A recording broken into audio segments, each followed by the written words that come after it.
Discipline is doing what you hate to do, but nonetheless doing it like you love it. Mike Tyson. Have you ever looked at someone you admire and thought to yourself, man, it must be nice to have blank? Sometimes it's money, sometimes it's a loving relationship, sometimes it's self-confidence or a positive disposition towards life. Whatever it is, we usually feel like we're working really hard towards that thing ourselves, and it must have come a bit more naturally to them.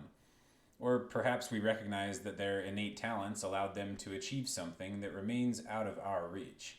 In this case, it's their talent that came naturally, or the situation they were born into that allowed them to develop the work ethic required to achieve that thing.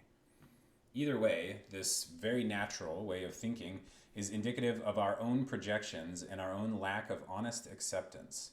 Often enough, our ego will cleverly clothe us in a disguise that looks like acceptance, but is really just a knockoff. A well-designed rag of excuses that protects us from feeling like we aren't good enough, or from failure if we try something we don't understand, or from the sacrifice that is truly required of us if we pursue, and I mean really pursue, our dreams. Are people born richer than you? Yes. Are people born luckier than you? Certainly. Bigger, stronger, faster, more good-looking, better with numbers? Yes, they are. But that is where the discipline of love comes in, because not a single person in the world was born with a higher capacity for love than you. Everyone has it, but our paths to unlocking it are radically unique and varied. No matter where we are in life, however far along on our journeys, we can pursue the path of love. But any ancient philosophical text or scripture of any note warns us that this path is not an easy one. In quite the existential paradox, immense sacrifice and suffering is required along it.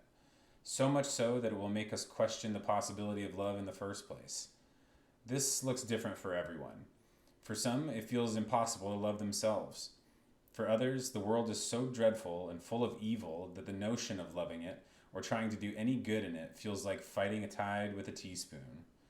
And some have been led to turn their backs on God, or the universe, the mother, the spirit, whatever divine resonates for you, believing he must be a cruel master if this is his creation.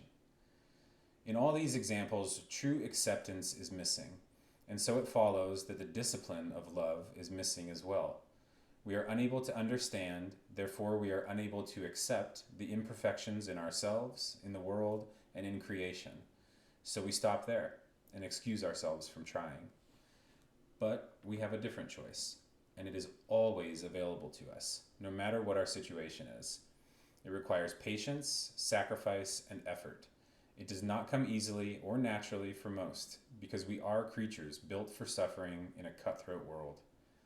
This choice is accepting the existence of suffering inside and around us, no matter how great its extent, and still choosing to be a force for good anyway.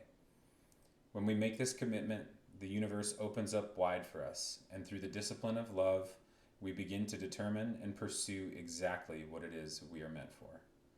With gratitude and curiosity, Rich.